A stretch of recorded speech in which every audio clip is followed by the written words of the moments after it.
Shalom, perkenalkan nama saya Irinda Wenda. Saya mahasiswa Universitas Cendrawasih, Fakultas Keguruan dan Ilmu Pendidikan, Program Studi Manajemen Pendidikan.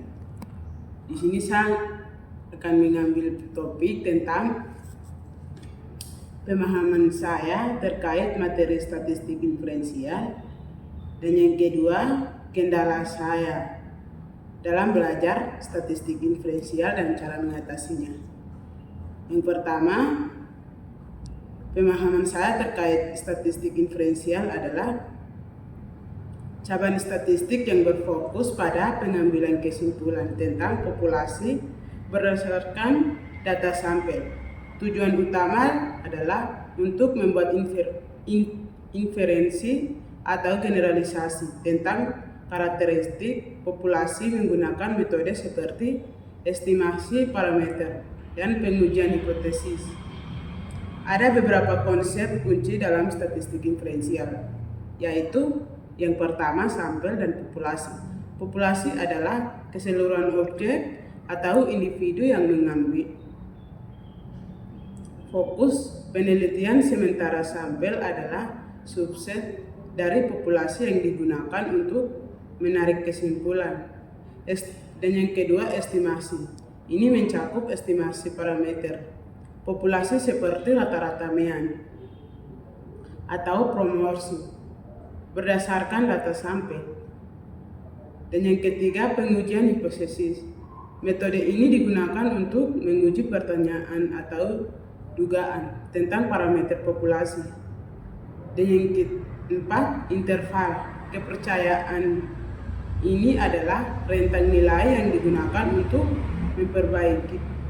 memperkirakan parameter populasi dalam tingkat kepercayaan tertentu, biasanya 95% atau 99%. Dan yang kelima, kesalahan tipe 1 dan tipe 2. Kesalahan tipe 1 terjadi ketika hipotesis 0 ditolak pada sebenarnya benar, sedangkan kesalahan tipe 2 terjadi ketika hipotesis 0 tidak ditolak, padahal sebenarnya adalah statistik inferensial sangat penting dalam penelitian dan pengambilan keputusan karena membantu dalam memahami dan memprediksi fenomena berdasarkan data yang terbatas.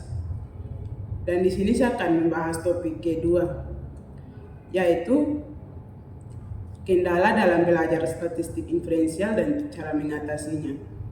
Statistik inferensial dapat menghadapi beberapa kendala, yaitu yang pertama, kesulitan memahami konsep dasar. Kendala banyak siswa kesulitan memahami konsep dasar seperti populasi, sampel, dan parameter. Dan yang kedua, matematika yang rumit.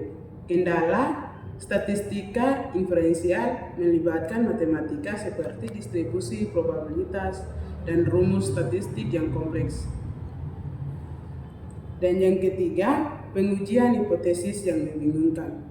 Kendala proses pengujian hipotesis dapat membingungkan, terutama dalam memahami kendala tipe 1 dan tipe 2. Dan yang keempat, interpretasi data yang sulit. Kendalanya menginterpretasikan hasil analisis dan menentukan makna praktis dari data sulit. Dan yang kelima, kurangnya praktek. Kendalanya kurangnya aplikasi praktis dalam menggunakan statistik inferensial. Dan yang keenam, ketidakpastian dalam hasil. Kendalanya, siswa sering merasa cemas dalam ketidakpastian yang terkait dengan estimasi dan inferensi. Solusinya mengedukasi diri tentang pemahaman batasan dari analisis statistika dan pentingnya konteks dalam menarik. Dengan mengatasi kendala-kendala ini, siswa dapat lebih mudah memahami dan menerapkan statistik inferensial dalam berbagai isu. Sekian dan terima kasih hasil pemahaman saya di sini. Mohon maaf jika salah kata atau kalimat.